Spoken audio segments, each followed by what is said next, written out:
final.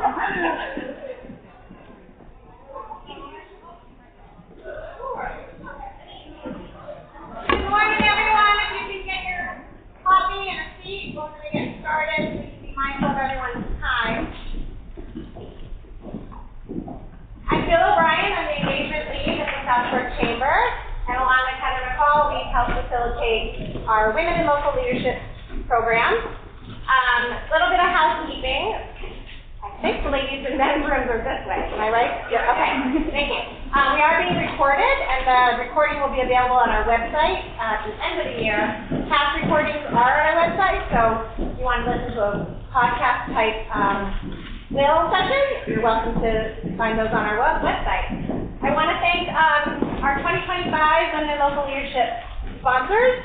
Lovely poster here. If you're from that company, please raise your hand.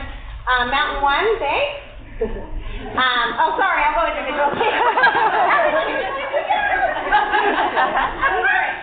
All right, sorry.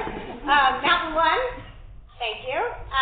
Cardinal Cushing Centers, yeah. Crystal Moon, Holistic Healing, Friendship Home, not today. George Washington Toma, Phifer Pinkham, the South Shore Y, yeah. SteinbergHR. Tiny and Son, Peter Brown, Unique Stairways, I don't think she's here today, and Wellspring Group. So thank you to our 2025 sponsors. I do want to hand it over to Lauren. Thank you for hosting us here in this amazing space, and tell us a little bit about the Y.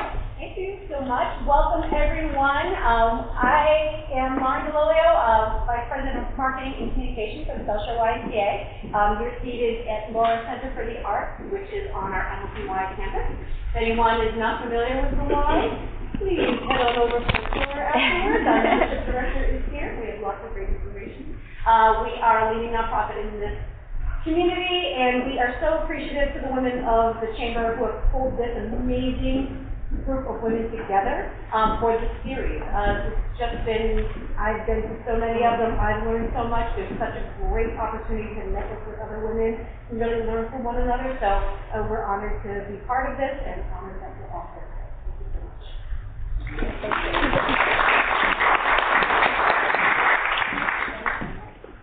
All right, without further ado, Jessica Keefe and Julie Ellis. Yeah.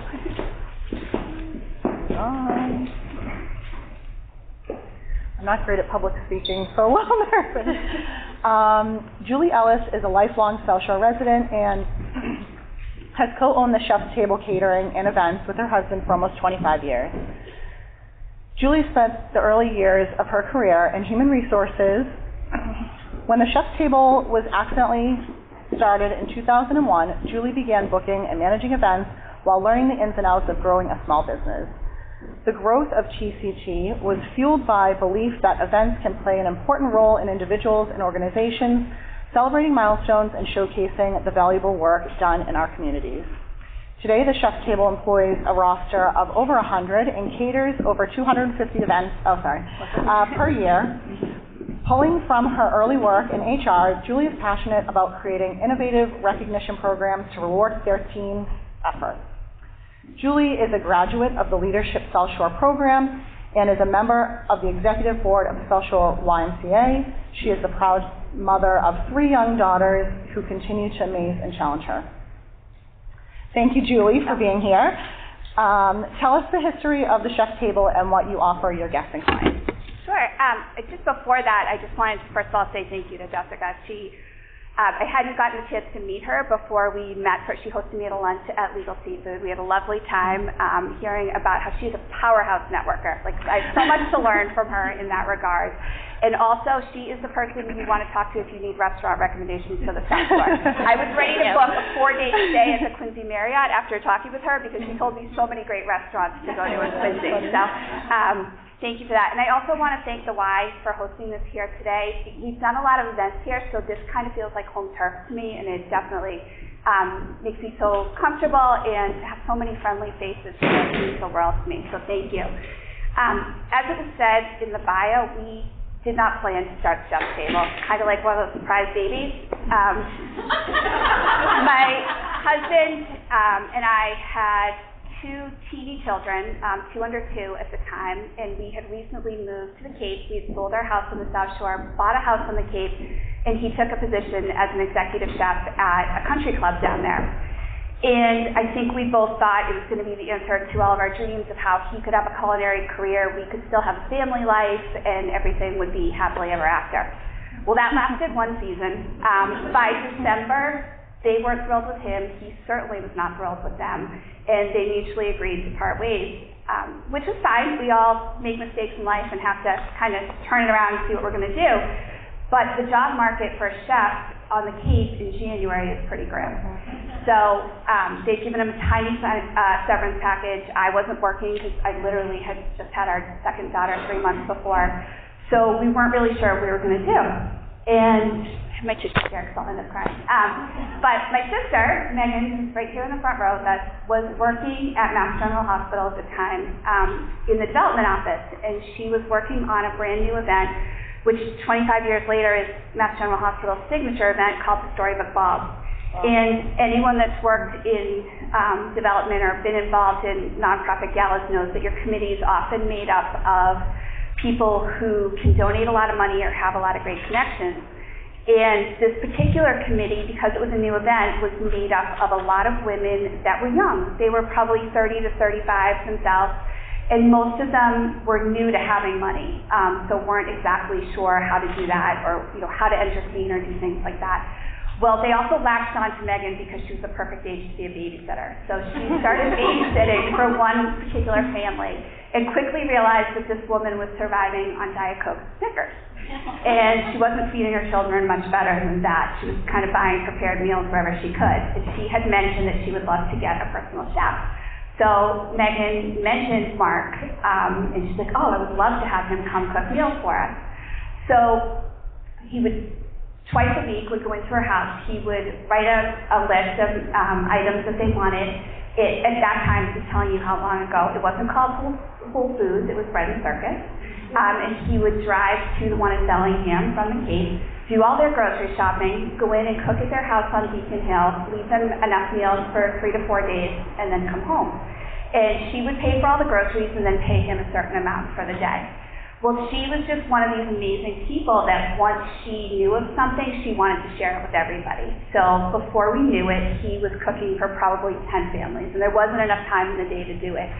So he would start cooking some of them at our house. Completely illegal, I know. A long time ago, hopefully we're under the statute of limitations on that. But one thing he found was as much as he would do the shopping for each family, there were certain things that you just didn't need to purchase each time. Your spices, your oils, different things like that. So he used to buy them all, and he was using our kitchen, but he would kind of leave them in our basement and just pull what he needed, and he just charged everybody a little bit of money each time.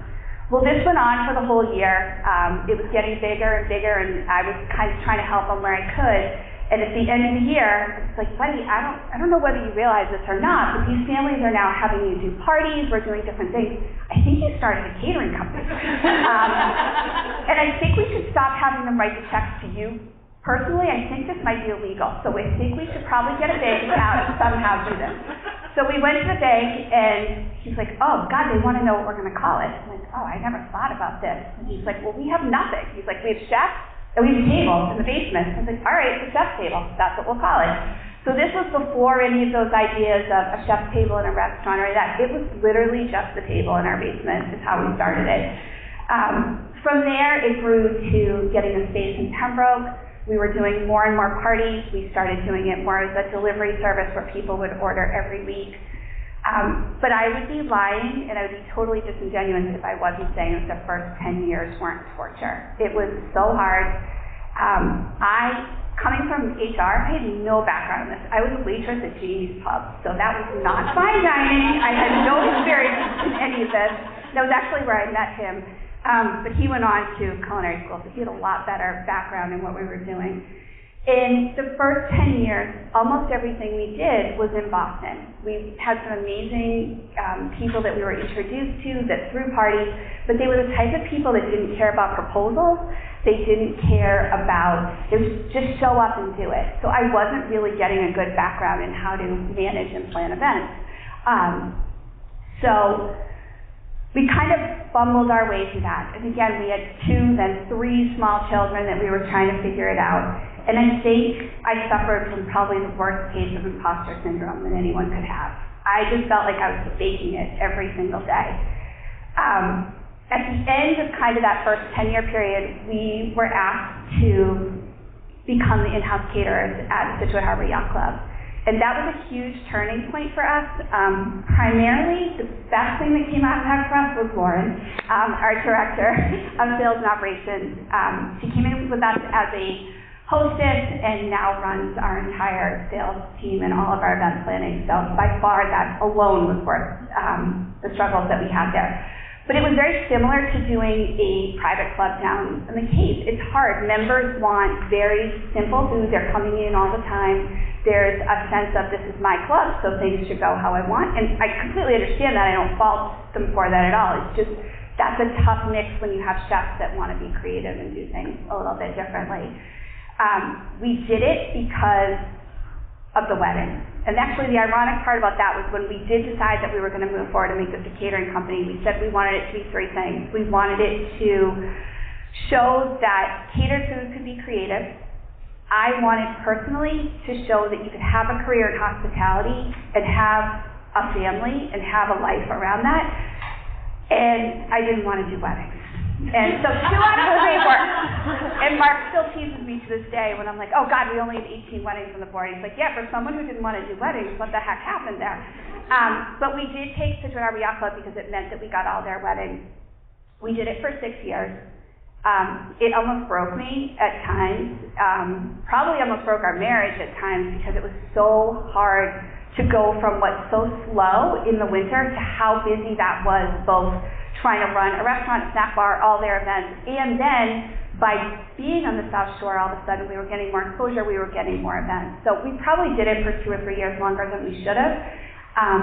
But when we finally decided that we had enough to sustain us without that, I feel like that was the turning point for me personally, that I felt like we kind of knew what we were doing. A few years after that, we were able to buy our building, which I've heard people say, and I hope, Megan, you tell your commercial real estate clients this all the time, that they say if you move to a bigger space, the business will come, and it was absolutely true.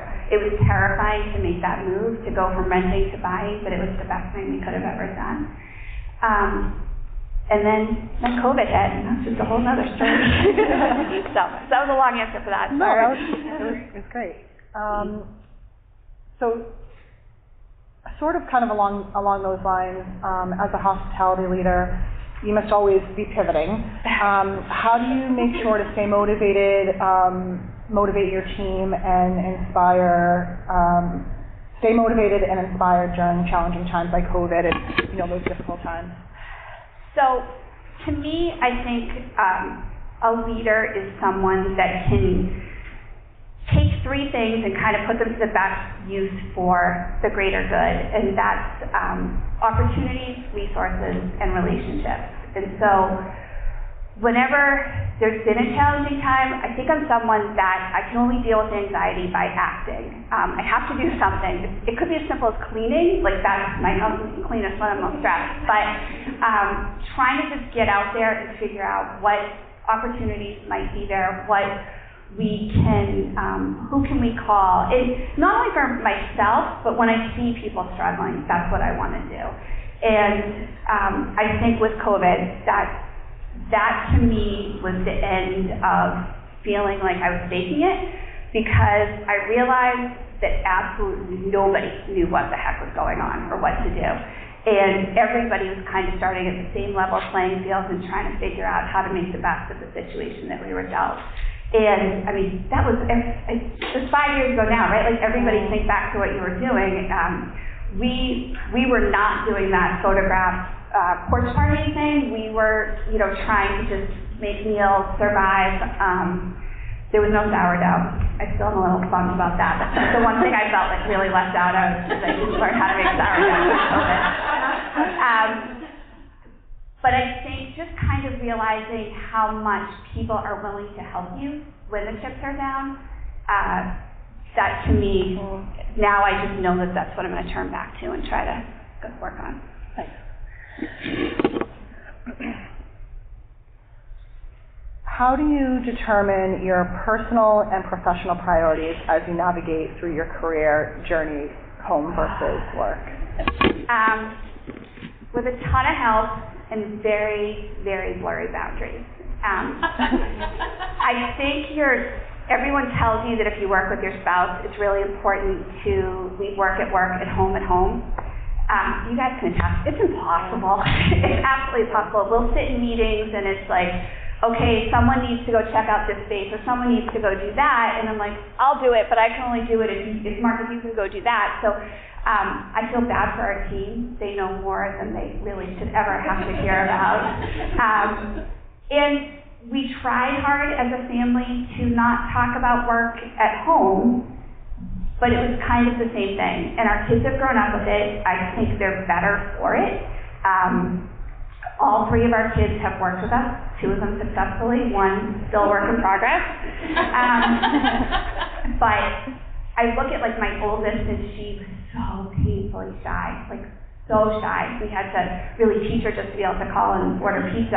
And she started working and doing cocktail parties, and she can now work a room like the best of them. So I think being part of a family business and having to be part of all that really has been beneficial for her. I also think I was very lucky to be able to structure my year in a way that I could do different things I wanted to. Like, I was never the mom that you were going to get to come help with the holiday party for Christmas time. But I was definitely the mom that would sign up for Valentine's Day, because we didn't have anything going on at work. So I tried to learn to do those things to make it work, and it wasn't that I was always 50% mom or wife or 50% work. There were different times of the year and different times during my career that I was doing more of one or the other. I also think that, I wouldn't have had that flexibility if it wasn't for Lauren or the others in my office. And now I try very hard to give some of that back, some of that flexibility, some of that understanding that nobody can say for sure what they're going to be able to give on a given day, but as long as overall you can show up in both places, it will work out. You're on the board of the Social YMCA. Can you tell us why you decided to get involved with the Y and how their community support is helpful to the success of the Chef's Table? I have to sit here for this one because this one's going to probably make me cry. So when we were first starting out, and I mentioned I felt like such an imposter. That started for me when we were first starting and moved back up to the South Shore. We didn't have a lot of money to even have childcare. So I used to come to the Y, put the kids in the daycare. You could have 90 minutes, and I would go sit in the lobby and crank out proposals as fast as I could, or try to teach myself QuickBooks or any of those things. And I was constantly worried that someone was going to come over and tap me on the shoulder and say, "Excuse me, you're supposed to be on the treadmill. You're not supposed to be using the Y daycare to do your work." The slogan is, the better you belong here. And that, I think back on that, I'm like, it was them giving me the opportunity to make my life better. So I'll never forget that the Y was there for us in that capacity.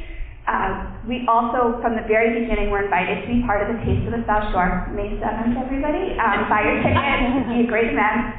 And it's a chance for the chef show off. And anyone that knows my husband knows it tends to be a bit of a show-off. So he would go like over the top every year for the Y. And it was always, I just felt like I was there supporting what was his kind of thing, and he loved it. I, at the time, was much shyer. He was standing there having to talk to people, but I kind of would just force myself to do it. And then I was asked to be on the committee, and it was the first time I felt like people were really recognizing that I had something to contribute to this, and that even being in the background, I kind of had a role in what was making us successful. I've been on the committee for more years than I can count. I've chaired it a few times, and gotten to know Mary Warren. And Mary's one of those people you don't say no to. You think you're going to, but you just can't. And she is also an amazing person at building you up. And when COVID hit, who would always ask so much of all of us as restaurants, was the first person to call and say, okay, we're going to rally the troops, and what can we do to support all the restaurants now? And that meant the absolute world to me. She found ways to utilize the things that all of us could do, making meals, packaging them up, and then would find communities within the Y, people in Germantown or seniors that needed meals, and she would pay us to go deliver meals to them. And she did that for every restaurant that wanted to, that was part of the taste, and gave back to all of us in that way. So after that experience and kind of working through with her for 2 years of how we were going to do the taste virtually, which it was great, but it just wasn't the same. It's so much better when you can come in person. I had just finished the South Shore Leadership Program, which if anyone hasn't done that, you have to. It's such an eye-opening, amazing experience. But she asked me if I would consider being kind of vetted to be on the board, and I was like, I don't know anything about restructuring bonds or EBITDA or any of these things. Like, what would you possibly, how can I contribute to this? And again, just like when I was doubting myself, she was the one that came and said, no, you have your value. We have a ton of people on the board that will do those things. We need you to be there to help us. You see so many events, you know what will be successful. We need you there for that. So the Y has given me so much, so to be able to give back is an amazing opportunity.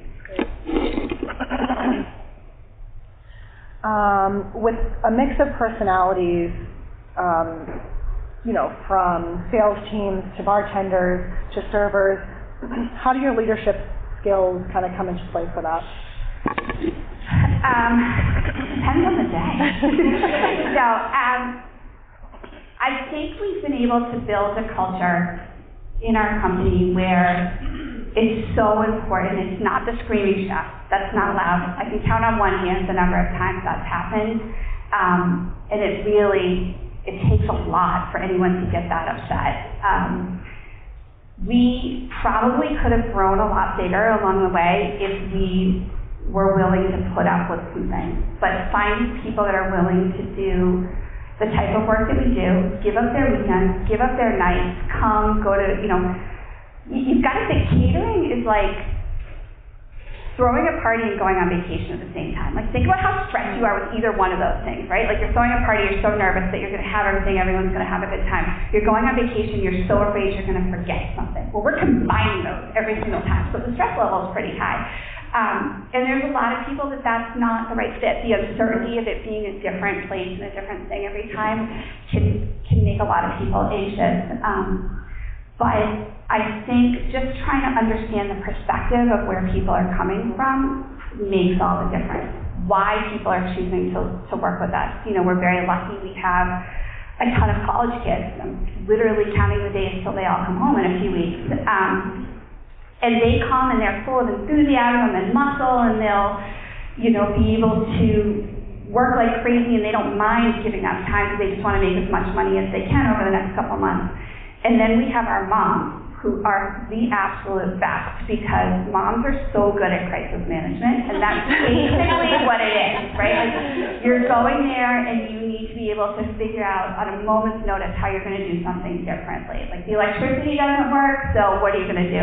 Or, something spills, the mom knows, grab that soda water, get down there, and you've got it figured out. So, but knowing that they're choosing to work because they need flexibility. They need that schedule. They need to be able to say, this week I can do it, and this week I can't. So trying to think of why people are involved really, I think, helps us manage it. Your mom. Yes, Mom. What can we look forward to in the future for the chef's table? Well, I'm not getting younger. That's been very apparent the past year. But I feel like I still have a good 10 to 12 years in me left to do this, because I can't imagine doing anything else. So I think, like I said, I'm not necessarily looking to double or triple this, because we're only as good as the people that we can have to go out on events. So I just want to keep doing more events where we feel like we're helping people make memories. Like, we have a poster in our office. I think it actually getting to the bathroom, which now that I think about this is a really bad idea because it says celebrate everything. But I truly believe that. Like, that's my personal and professional kind of mantra is, like, there's always something to celebrate. And we're all so busy that if we don't take that time and take advantage of those opportunities, we're missing out. So I want to be a part of so many more celebrations. I think a lot of the kids that have worked with us over the years, like, they're all getting to the age where they're going to get married. And I'm not saying that from a business perspective, but I think it'd be really cool to do some of those weddings. We're actually, this is like a little personal pride moment, we're about to do the 8th wedding for one family that has 9 kids. So that's like, just to be part of every one of those celebrations has been amazing. So our dream, and Megan's working on this for us every day, is we want to find a venue. We want to have a place that's home court advantage where we can hopefully give back to the community by providing a space. There's not a lot of great venues on the South Shore. And with the loss of Lombardo's a few years ago, there's not a lot of great state venues. So we would love that.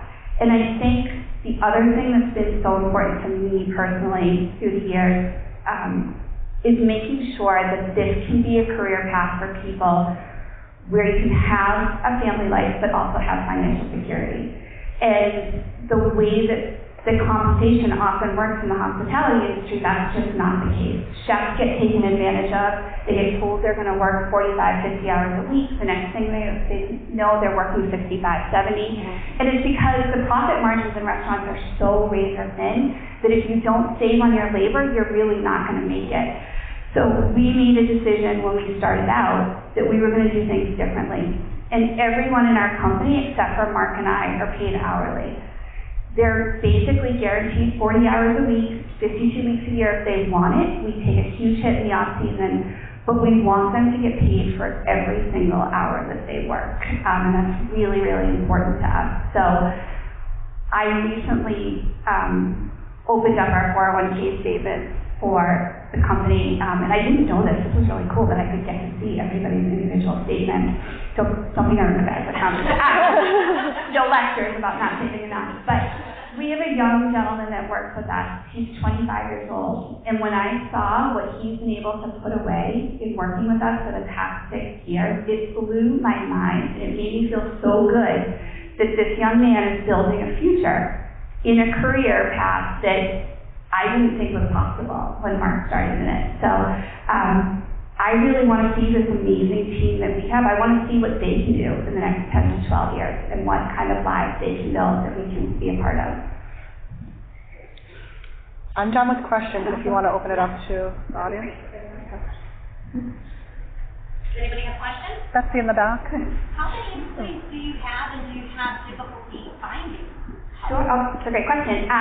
So we have, I believe it's 13 to 14 full-time people that work in our commissary, and then we have a roster of over 100 of part-time people that go out and work on events. So we have a software program that the minute an event is definite, it gets sent out to anyone that's eligible to work that, and they, for the most part, get to pick and choose what they want to work. So, and do we have difficulty finding people? Yes, bartenders in particular. Anyone, like Megan and I are doing a challenge right now. Where we read an article that you're supposed to go out and ask for 100 things in your life. And if you do that, it will change your life. You have to ask for things that kind of scare you. So does this count as an ask? Yeah. I need bartenders. Yeah. If anyone knows any bartenders, I desperately need bartenders. Can they sign up for events just like the others? Yep, absolutely. They pick and choose what they want to work. So, yeah. I think Betsy. Betsy? Yep. You know what, my question kind of, Julie, was just what you were talking about. Having been in the restaurant business, I always love your model that it's not you go into work and you get an assigned schedule, you actually let your employees pick the days or the events. So I was going to ask you to talk about that in terms of Yeah, well, I think we've been going to a lot of catering conferences over the past 2 years and leadership conferences through different catering companies, and I'm realizing that we're in the minority by truly letting people choose that. And we did have a conversation this year, like, maybe if we could have done that over, we wouldn't do it. Because there are times that we want to take another event, we just realize that we're already struggling to fill the 2 that are already on the calendar. So it's hard, but I think it's important because I think you're not going to get people to do this type of work unless you allow them that flexibility. So it's been great. Yeah. So a little bit off of Jennifer's question, how do you recruit and where do you find the talent? I mean, I'm assuming a lot of it's referrals. A ton of referrals. My sister has worked for you, Michelle Solomon, and she Oh my God. She was one of our original. Yeah, when she had little kids. And she just a testament. She was able to work, contribute, be with the family, and she loved that. Yes, a ton of referrals. It's gotten a little bit easier as my kids got to the age that their friends were looking for work, but they're not the age that they bartend, so I think that's part of the problem. Chefs is impossible. Finding a good chef is like finding, a piece of gold, and so we try to treat them like gold because that truly is their value. But yeah, referrals, hopefully, sometimes when we're out on events, people will ask, like, how do I get involved in this? And just constantly keeping it on our website. But it was really, really hard after COVID because so many people that work with us are in other kind of situations. So all of a sudden to have that unemployment bonus almost did us in. That was really tricky. Hi, I'm Colleen Munnan from Blue Cross. I would love to know, I do a lot of events and I every day role. What's the largest event that you've worked on? 1,200? 1,200, yeah, probably. And that, was kind of like a corporate thing, which was fantastic. We do a lot of work with event planners, and that is, fantastic because it takes a whole level of planning for us. We've done multiple like that. Probably the biggest event we do, though, is a private party. We do it every 2 years in Brookline. It's a holiday party, and there's usually it's gone as high as almost 1,000 people, but the level is usually between 2 houses, multiple tents, and that event alone can take us 3 to 4 months to plan. So it's a very complicated event, the number of food stations, the number of different things we do. But oh my God, we complain about it, but we absolutely love it. It was last year, so we don't have it this year, and I think we're all a little lost. Like, what are we going to do in December? Yeah. Can you tell us a little bit about your award that you won?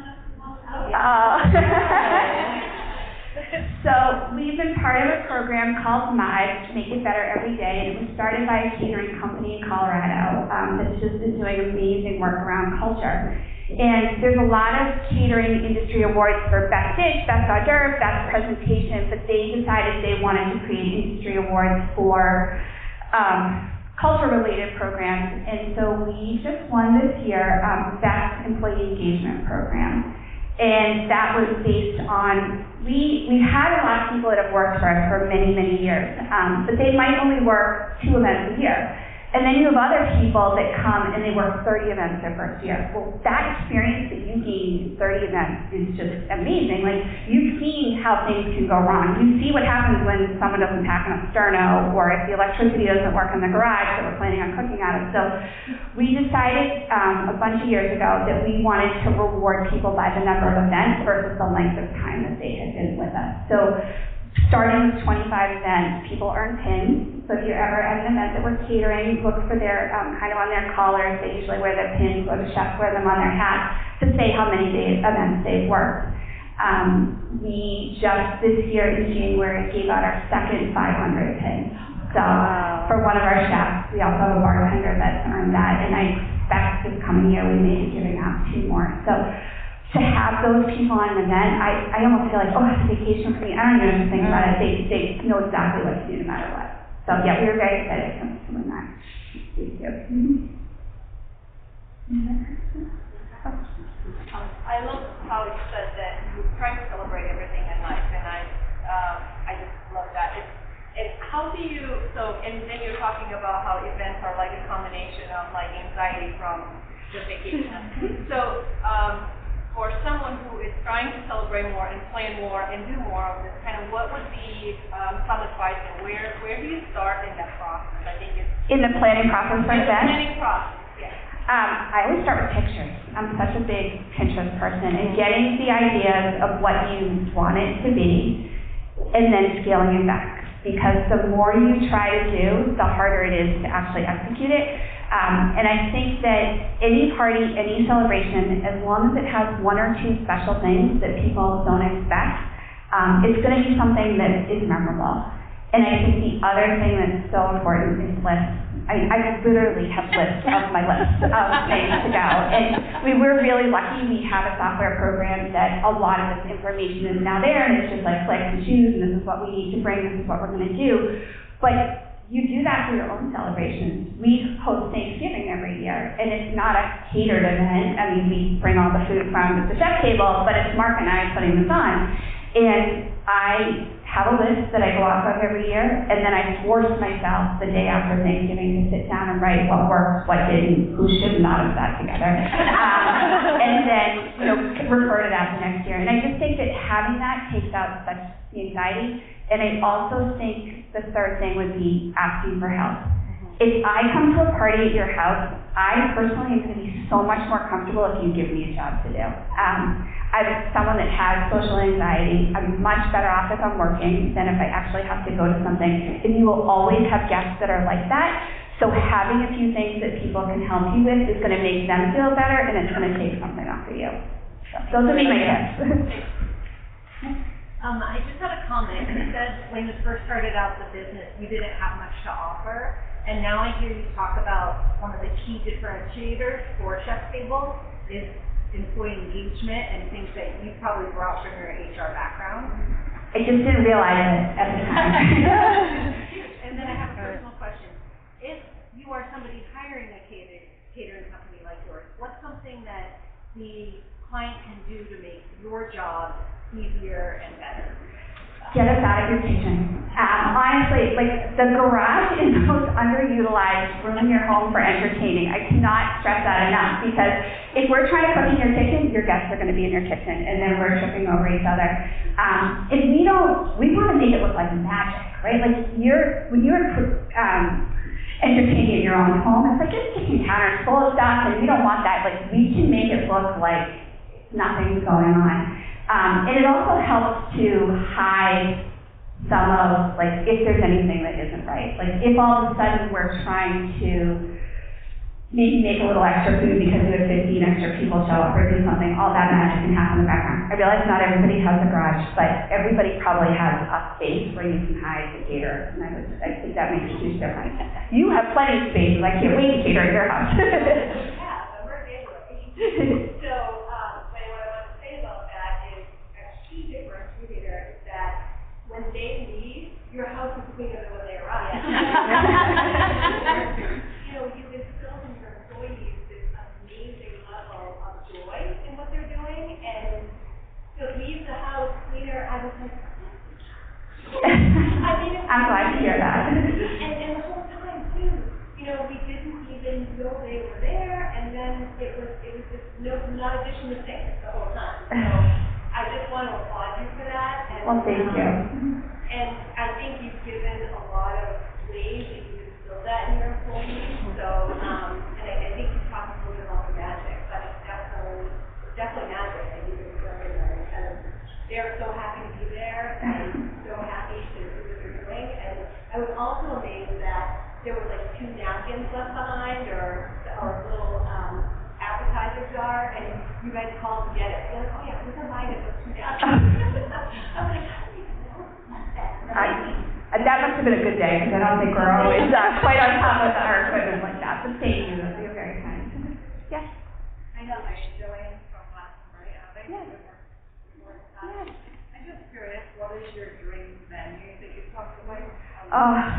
I have a couple different versions of it, so whatever Megan finds first, I'm going to be okay with. But on one hand, I feel like the South Shore is really lacking in a cool industrial-looking venue that's like a blank space that people could just deck out to whatever they want.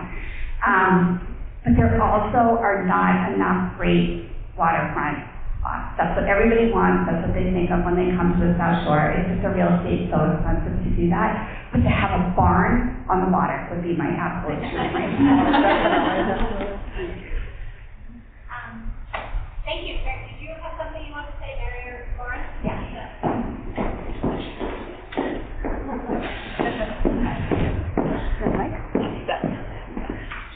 I just want to say thank you so much for being here, and I can attest that, you know, Julie is the person. Because if anyone's come to the Taste of the South Shore, the magic is because of Julie's creativity, organization, and everything else. Sometimes I get the credit, but it's the people behind that are doing it. We're so lucky and honored that she's on our board. Because she does bring amazing experience, and I'm really glad you're doing this, sharing with everyone, because you have such talent that is really beneficial to everyone. We all have employees, and her HR experience is amazing. So, really thank you, Julie. Thank you for believing in me. May 7th. And bartenders. Thank you, everybody.